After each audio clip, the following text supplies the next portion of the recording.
Governing has only just begun. The hard work of improving New Yorkers' lives starts now. That process begins with transition. In the coming months, I and my team will build a city hall capable of delivering on the promises of this campaign. We will form an administration that is in equal parts capable and compassionate, driven by integrity, and willing to work just as hard as the millions of New Yorkers who call this city home. And central to that effort is a transition team that is defined by the excellence New Yorkers will soon come to expect from government. Our team will be directed by Ilana Leopold, whose roots in this city extend back to her grandmother running the trams on Roosevelt Island. She has extensive experience in city government and has been a key part of our campaign to become the next mayor of this city. And it will be led by our formidable co-chairs, former Federal Trade Commissioner Chair Lena Khan, former First Deputy Mayor Maria Torres Springer, United Way President and CEO Grace Bonilla, and former Deputy Mayor for Health and Human Services Melanie Hartzog. Over the coming days, we'll start announcing the leaders who will implement our agenda. People like deputy mayors who oversee entire areas of government, and the commissioners who carry out the critical work of city agencies. Some of these people will have familiar names, others will not. What will unite them will be a commitment to solving old problems with new solutions. We will cast a wide net. We will speak to the organizers on the front lines of the fight to improve our city, government veterans with proven track records, policy experts from around the country and the world, and working people who know better than anyone what their neighborhoods need. Throughout this campaign, I have worked hard to be accessible and transparent with New Yorkers. That same spirit will animate this transition and the city hall we build, because New Yorkers deserve a government that they can trust. And on January 1st, when our city celebrates the inauguration of a new administration, let us also celebrate a new era for our city, one that we all feel invested in and whose success we all work to achieve. Now, it is my pleasure to invite Ilana Leopold to deliver a few words. Thank you. Thank you. Good morning. My name is Ilana Leopold, and I'm very honored to serve as the Executive Director of Mayor-elect Mamdani's leadership team. I want to thank Zohran for his faith in me, both on the campaign trail and in this next exciting chapter of this movement. As a third-generation New Yorker raised in Mitchell-Lama housing and educated at CUNY, I bring to this work a deep appreciation for the city's promise and a commitment to expanding it for others. I love the city deeply, and I'm so grateful for the opportunity to help shape its future. I'm also expecting a child soon, and so I want the future that she inherits to be one of possibility and opportunity. And I want my new family, like so many others, to be able to rely on the universal child care that Zohran campaigned on. I know from firsthand experience that no one will fight harder for New Yorkers than Zohran.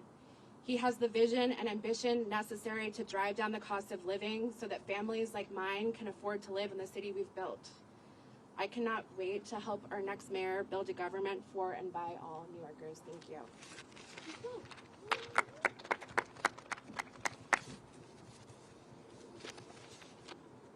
Good morning.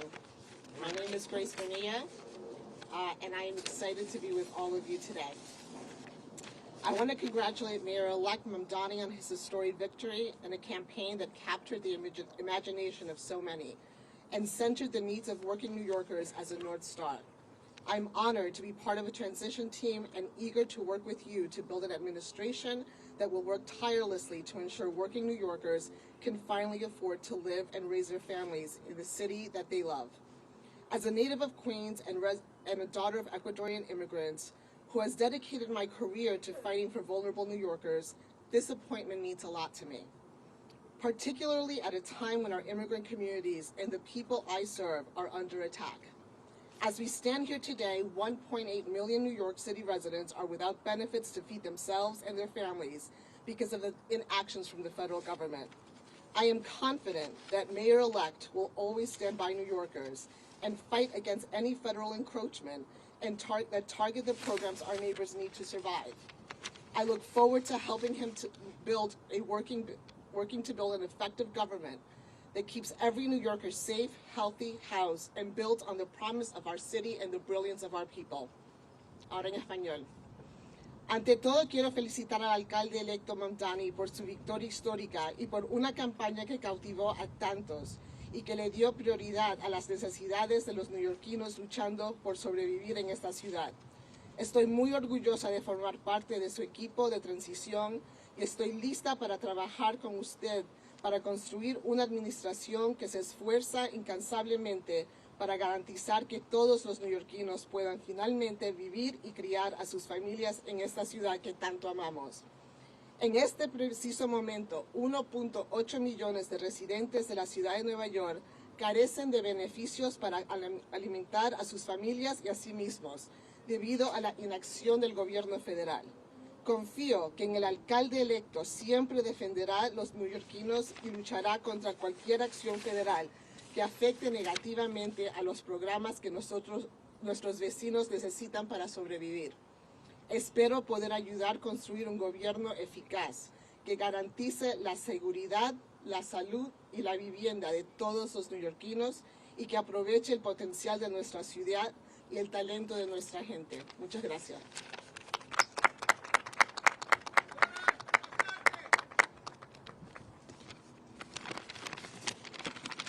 Good morning. Good morning. My name is Mel Hartzog. No one calls me Melanie except my mother when I'm in trouble. And I'm so excited to be with you all today. I first want to start off by congratulating our Mayor-elect Mamdani on an impressive and amazing campaign and victory last night. In my day job, I lead the New York Foundling, one of the city's largest and oldest social service organizations. I previously served across 2 administrations as the Deputy Mayor for Health and Human Services, Director of the Office of Management and Budget, Deputy Commissioner for the Administration for Children's Services, among other roles.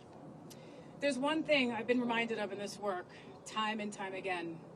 It all comes down to economics. Paying your rent, putting food on the table, taking care of your kids. That's what New Yorkers care deep down about, and that's what the Mayor-elect has so successfully tapped into. It's my honor to join the Mayor-elect and this incredible group of women who epitomize public service to make sure that we bring the very best, brightest, and most principled people to deliver for our fellow New Yorkers on this moment of promise. Thank you so much. Good morning, everybody. It's great to see you all. I want to start off by just congratulating our Mayor-elect Mamdani on an incredible victory and a just remarkable campaign this last year. I think what we saw last night was New Yorkers not just electing a new mayor, but clearly rejecting a politics where outsized corporate power and money too often end up dictating our politics, and a clear mandate for change where New Yorkers can get ahead and where all workers and small businesses can thrive, not just get by. I think what we saw through the campaign was an operation that showed extraordinary discipline, rigor, talent, and I know that Zohran has the vision and courage to make sure that we can actually deliver. It's such an honor to get to be part of his transition team, and I'm so excited to work with the co-chairs to make sure that we are building an administration that can hit the ground running on day one and deliver for all New Yorkers. Thank you so much. Good morning, everyone. My name is Maria Torres Springer, and first and foremost, I want to congratulate the Mayor-elect on his extraordinary victory last night and on building a campaign for and by the people. I'm so thrilled to join his transition team of extraordinary women, by the way, and help ensure that his administration is ready to govern boldly and effectively on day one.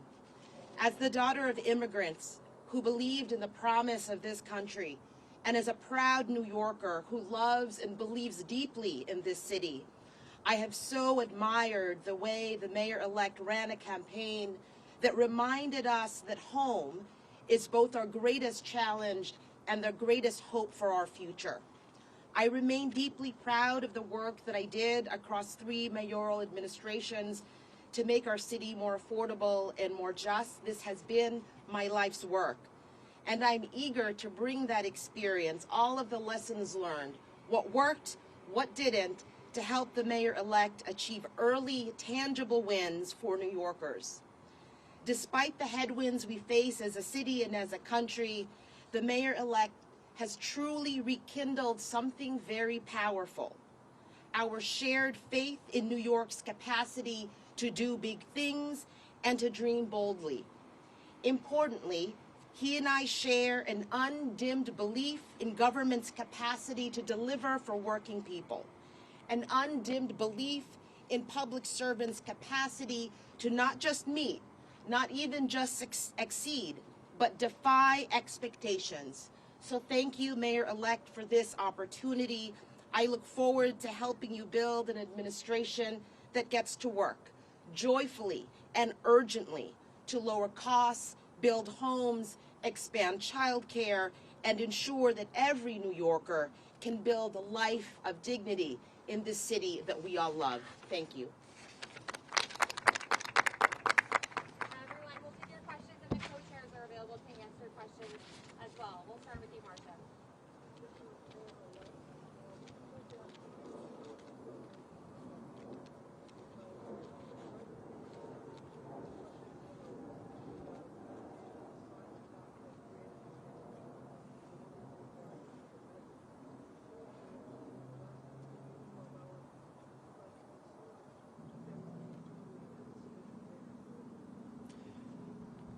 I look forward to being the mayor for every person that calls this city home. That includes the Jewish New Yorkers that voted for our campaign and those that didn't. My responsibility is to all 8.5 million New Yorkers, and we chose this location as a reflection of the borough that I serve and the fact that we are proud to be known as the world's borough. And for far too long, that embrace of so much of what makes New York City special, so much of what makes it the place that we are proud to call it our home, it has been missing in our leaders in this city. And I am excited to be the first immigrant to lead this city in generations, and excited more, frankly, to deliver on an agenda of affordability alongside these incredible co-chairs for New Yorkers across the 5 boroughs. Zohran, right here, sorry, we're going to go to Josie right here. Yeah.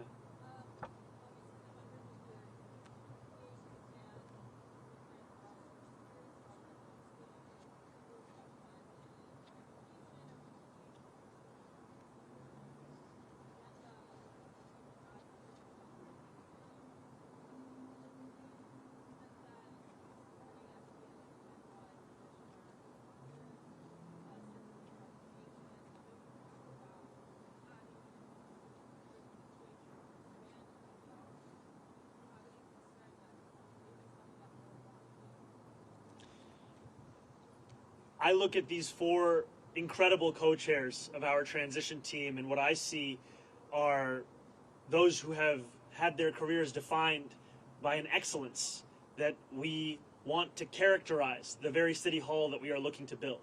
These will be the leaders of our transition, and also this transition will expand and extend beyond any one specific set of issue areas. So the topics of education and public safety continue to be of immense importance. We continue to prepare for the delivery on those very issues alongside the others that concern New Yorkers, and that will be the work of the next 57 days. And just to your second question, I am willing to consider anyone to work in my city hall so long as they are committed to working for my administration and to delivering on an agenda to lower costs for New Yorkers in the most expensive city of the United States. All right, we'll go to Sam over here. Mayor-elect Mamdani, Sam Alcock from Democracy Now! I have 2 questions. One, what should New Yorkers know that you were asking from Mayor Adams during the transition for the next 2 months? And second, you are not going to be the mayor for the next 2 months, but for months now, ICE agents have been abducting immigrants at 46 Federal Plaza. What is your message to the ICE agents abducting immigrants? My message to ICE agents and to everyone across this city is that everyone will be held to the same standard of the law. If you violate the law, you must be held accountable. And there is sadly a sense that is growing across this country that certain people are allowed to violate that law, whether they be the president or whether they be the agents themselves. And what New Yorkers are looking for is an era of consistency, an era of clarity, an era of conviction. And that is what we will deliver to them. And I am looking forward to having conversations with Mayor Adams and his administration about the work of the transition to ensure that the handover is a seamless one and that it is one that benefits the shared work we all have to deliver for the people who call the city home. Thank you, Andrew. Thank you. Everybody's asking too.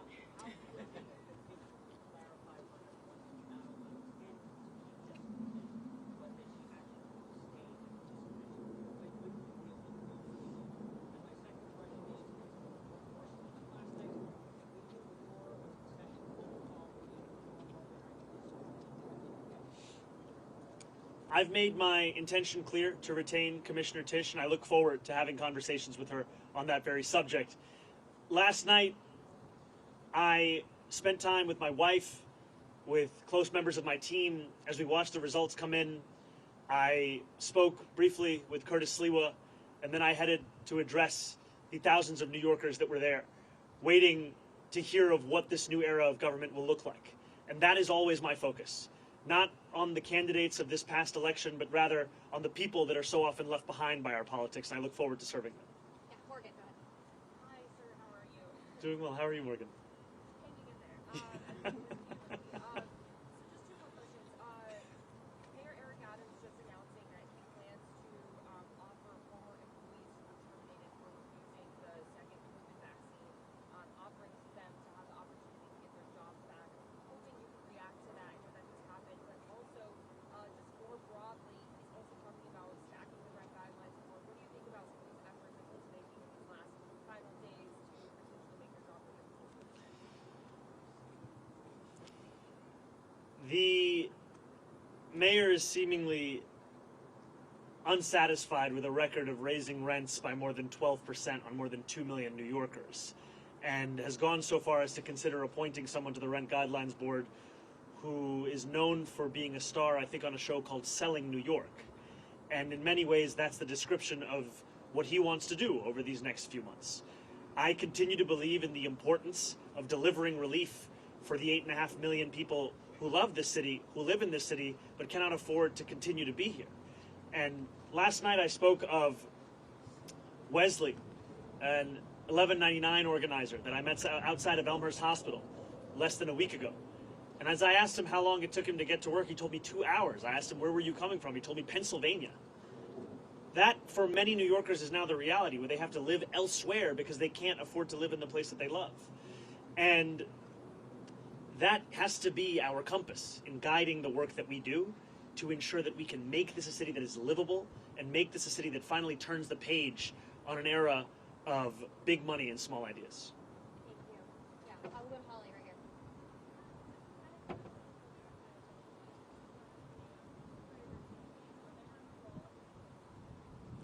I am looking forward to having every member of my coalition being a part of our transition. The transition will be guided by the work that we need to do, and the coalition that brought me to this point has done an immense amount of work and has also been leading in the fight for dignity for working class New Yorkers.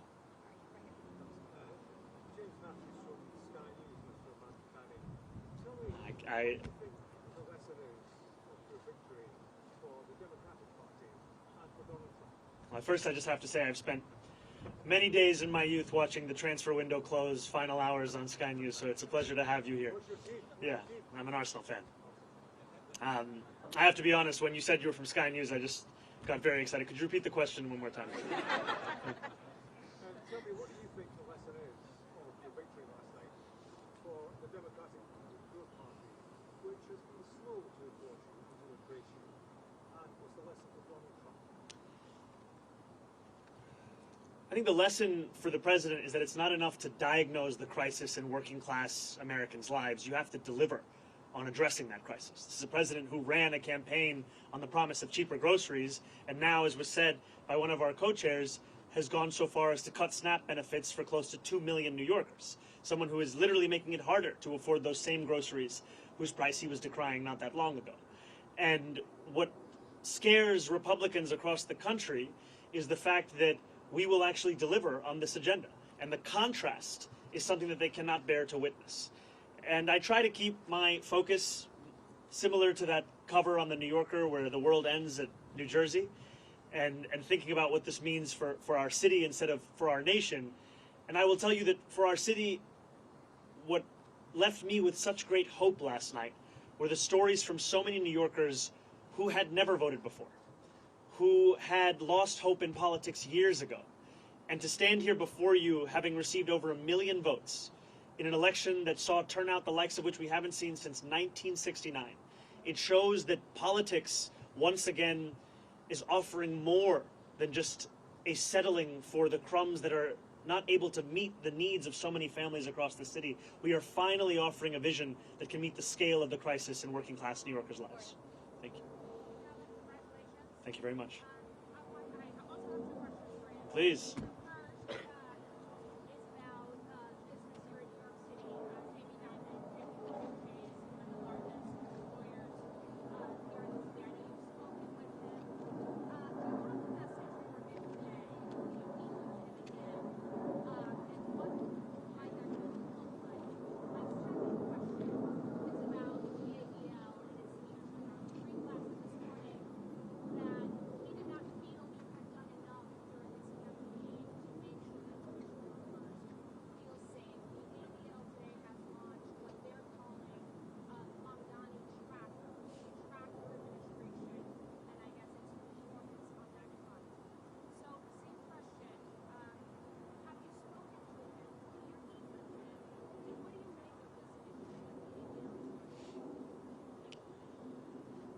I look forward, I'll first answer your first question, then I'll go to your second.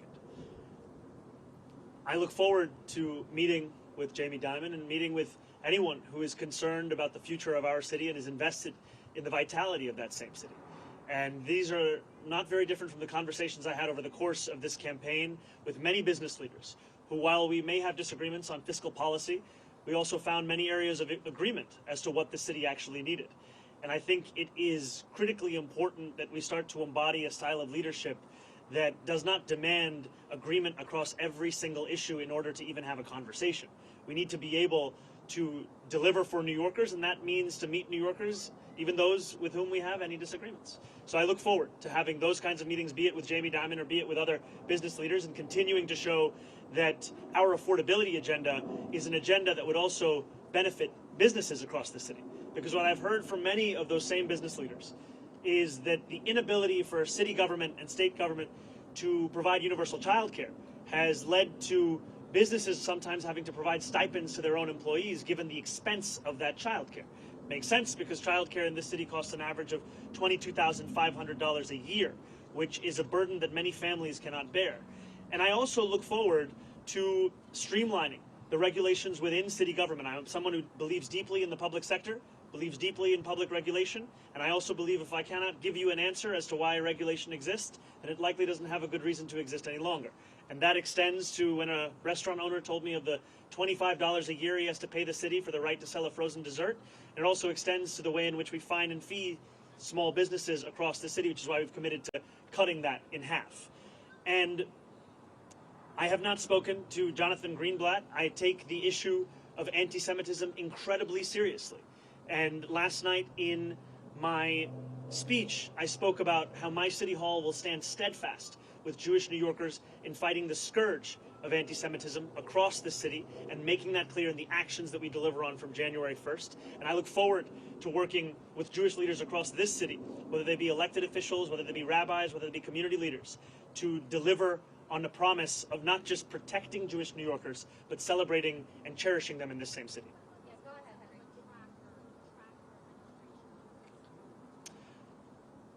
I think that anyone is free to catalog the actions of our administration. I have some doubts in Jonathan's ability to do so honestly, given that he previously said I had not visited any synagogues, only to have to correct himself.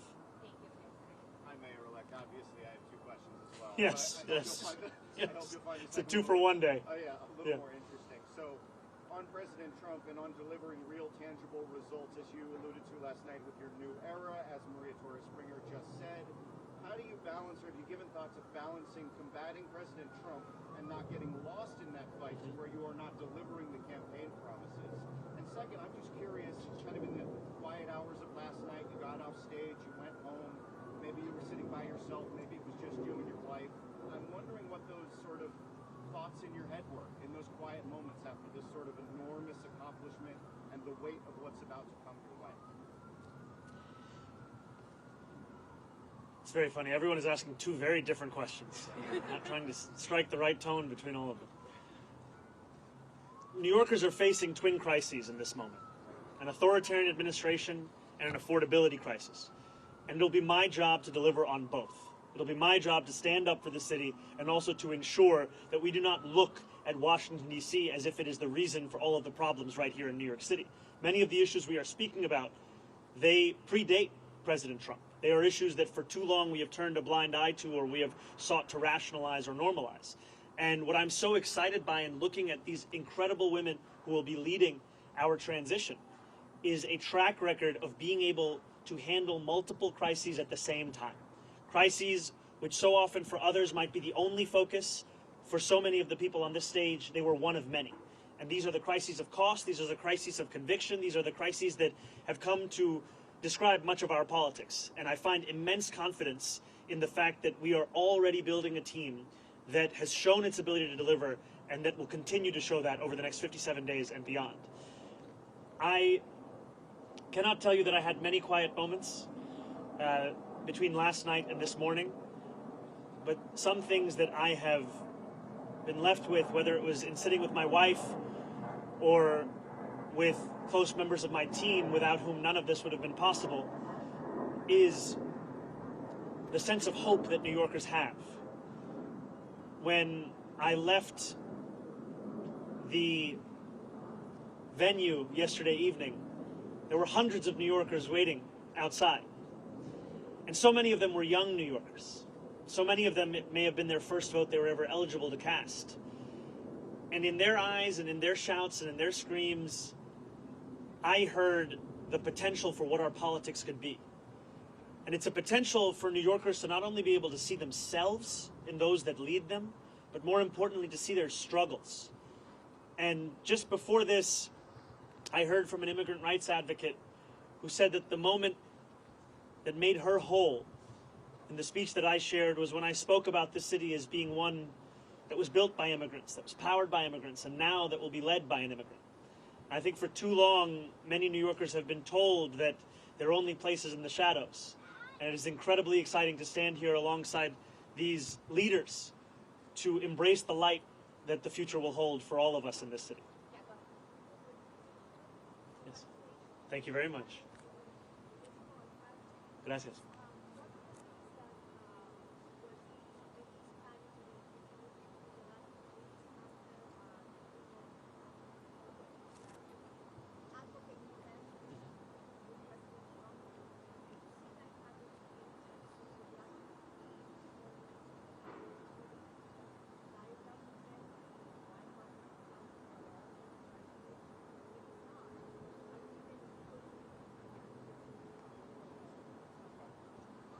The White House hasn't reached out to congratulate me. I continue to be interested in having a conversation with President Trump on the ways in which we could work together to serve New Yorkers, whether that be delivering on his campaign promises around cost of living or the many issues that New Yorkers have been sharing with me about the drastic impacts that the legislation that President Trump has ushered through Washington will mean for them and their lives. Too often we understand these impacts solely at an individual level, but if we just speak a little bit more about SNAP benefits, these are not just affecting the close to 2 million New Yorkers who are on SNAP, these also affect the grocery stores across our city. There were a number of mom and pop owned grocery stores that spoke to me about the fact that in the Bronx, SNAP revenues make up more than a quarter of all of their revenue. And this has the impact of decimating their ability to keep their doors open. And so I look forward to having those conversations and to making clear that if there is ever anything to be spoken about that could benefit the people of the city, I am ready and willing to speak to anyone about it. But if it is a conversation to come at the expense of those people, then I will fight that idea tooth and nail, because my job is to serve this city.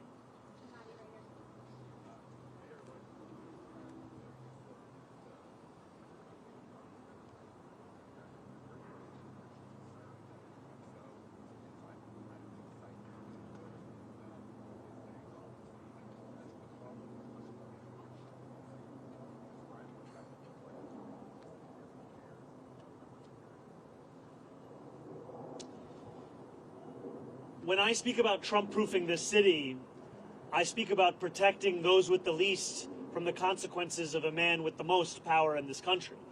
It is in part a reference to the need to ensure that any fight for additional revenue is one that also looks to try and protect those same New Yorkers from these kinds of cuts to the greatest extent that we can.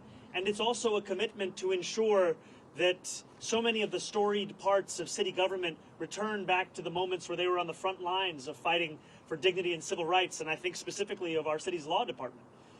This is a law department that, when you think of the seminal civil rights cases of this country, they were there. And yet today it has 200 fewer lawyers than it did before COVID.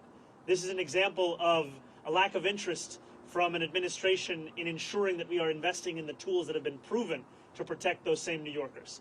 And I will not mince my words when it comes to President Trump. I will continue to describe his actions as they are, and I will also always do so while leaving a door open to have that conversation, because it cannot be understood as if it is an argument between two individuals. I am looking to lead this entire city, and everything that I do must be to the benefit of this city, and I look forward to delivering for that same city. Yeah, I'll be right here. Yeah, hi. Hey, how's it going, Andrew?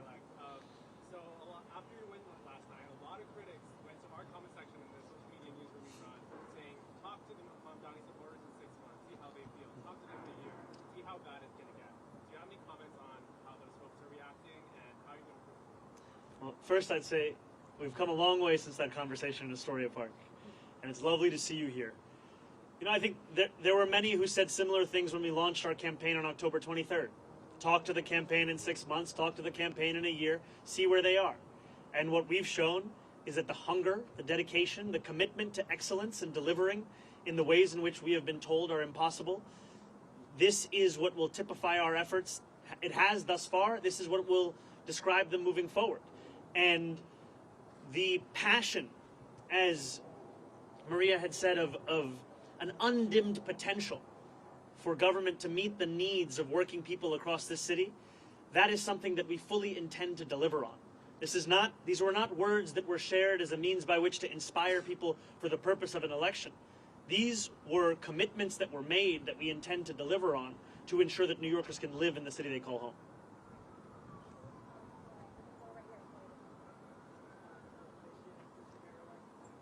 I'm sorry, could you come a little closer or speak a little louder?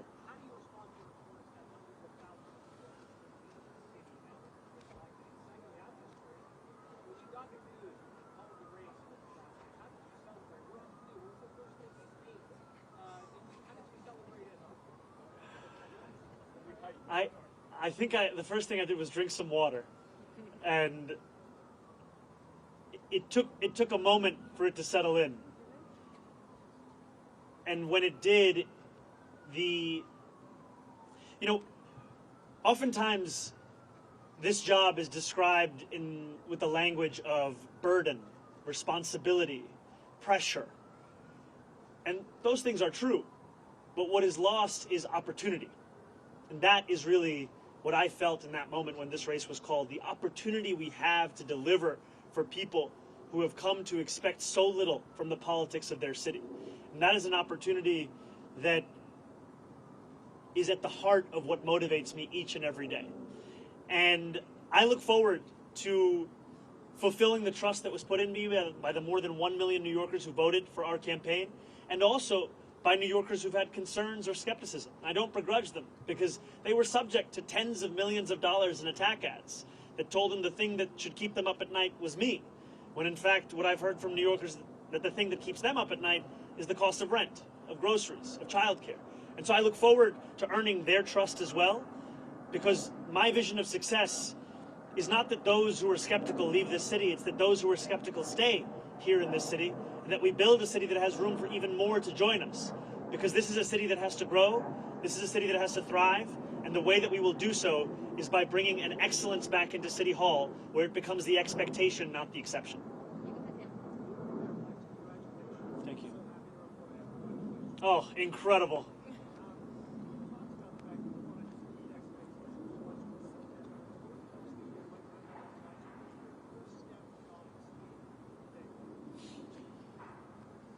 my first day in City Hall will look like my last day. It will be focused on the cost of living crisis. It will be focused on delivering for the New Yorkers who have been priced out of this city. 1 in 4 New Yorkers currently living in poverty across the 5 boroughs. And what excites me so much about being on the stage alongside these incredible leaders is that this is not a job that can be done alone. This is not a job that can be done by one person with one vision. It is a job that must be done by a team that is united in purpose in fulfilling the agenda that we ran on, an agenda of affordability. And for too long, we have heard from politicians who have told us what they can't do, and in reality what they mean to say is what they won't do. And I'm excited to prove that making people's lives better is not simply an ideal, it is something that we can fulfill in the day-to-day work of our administration. Thank you.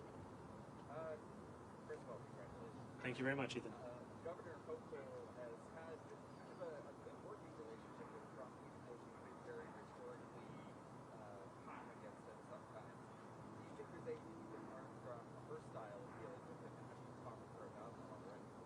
I think the governor has set a very good example for what it can look like to both keep a door open to speak with anyone about anything that could serve the interests of the people of this state, while also refusing to sacrifice those same people for the purpose of maintaining a relationship.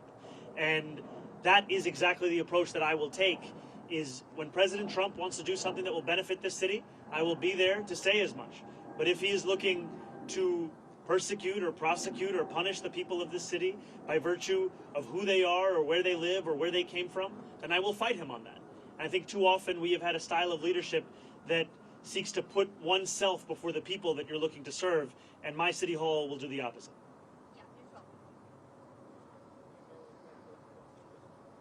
Oh, thank you.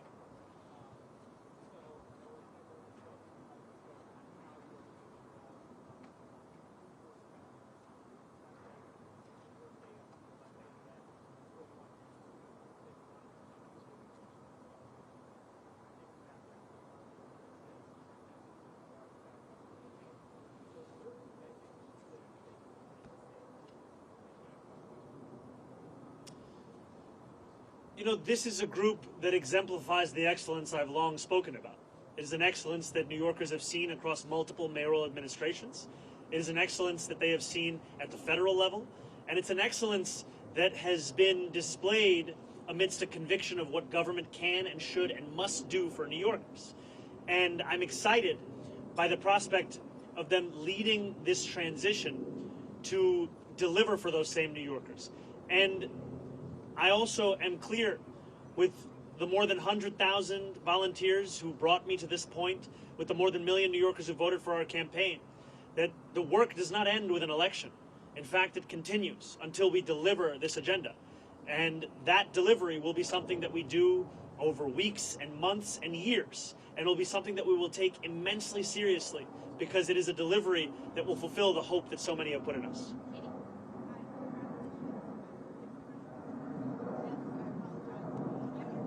Could we do the first one? I'll answer, then we go to the second one? Perfect. Yes.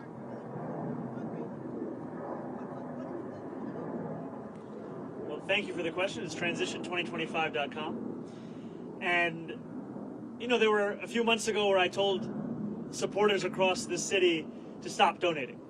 And today I am asking them to start once again. And I am asking them to do so because of the fact that a transition that can meet the moment of preparing for January 1st is one that will require staff, it will require research, it will require infrastructure. And those are things that we will have to provide. And I'm excited for the fact that it will be funded by the very people who brought us to this point, the working people who have been left behind by the politics of the city.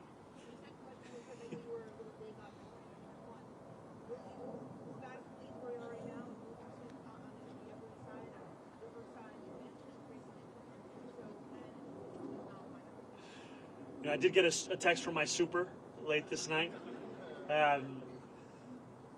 Look, I have been told time and time again, and I've embraced it, to not measure the drapes. And here I am the day after being asked to use a ruler. And I will tell you that my focus right now is on the transition team. I will speak with my wife. I will think about this further, but when I have something to share, it will be done so publicly. Andrew Cuomo did it.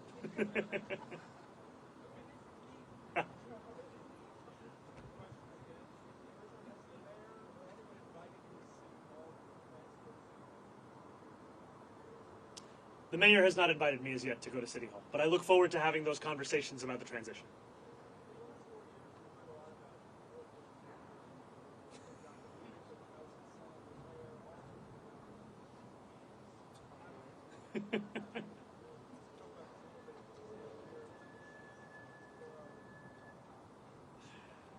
You know, I don't see it as a question of which borough is on top. I am looking to serve every single one of the 5 boroughs. And in each of these boroughs, I find so much of the inspiration of the work that we have to do in City Hall. And I'm also proud to represent Queens in the state legislature.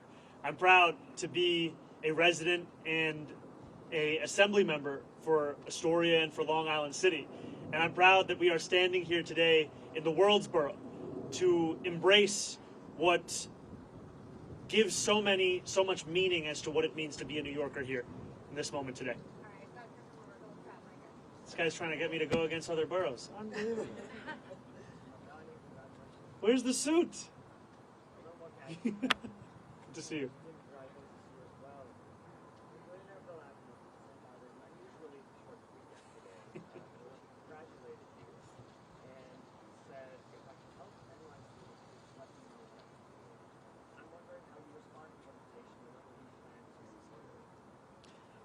I appreciated Bill Ackman's tweet and the sentiment of it, and I will continue to have conversations with anyone who is committed to the welfare of this city, the vitality of this city, and those are the conversations I will have over the next 57 days and beyond.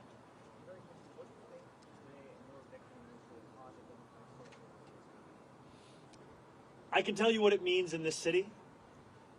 It means that the idea of a politics built around the delivery of dignity to each and every person who calls this city home, that politics is alive and well. And for too long, we have spent our time debating who deserves that dignity, as opposed to delivering it to each and every person who calls the city home.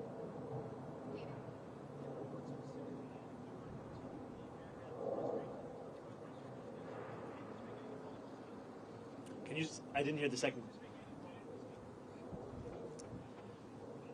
You know, even amidst my many critiques that I have of the Adams administration, we have to have a sober analysis of the work that is done in any single administration.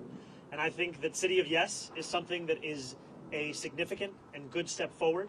I think that trash containerization is another example of something that we should continue to pursue. And these are examples to me of some of the issues which have been long recognized by New Yorkers as ones that need to be contended with by government and ones that have simply been ignored. And I look forward to continuing on those issues and then correcting the course in many and other areas of city government. And I look forward to working with the council and with the next speaker on delivering on an agenda of affordability for each and every person that calls the city home. Thank you guys so much. Thank you all. Thank you. Has Mayor Adams reached out yet to congratulate you? Not yet.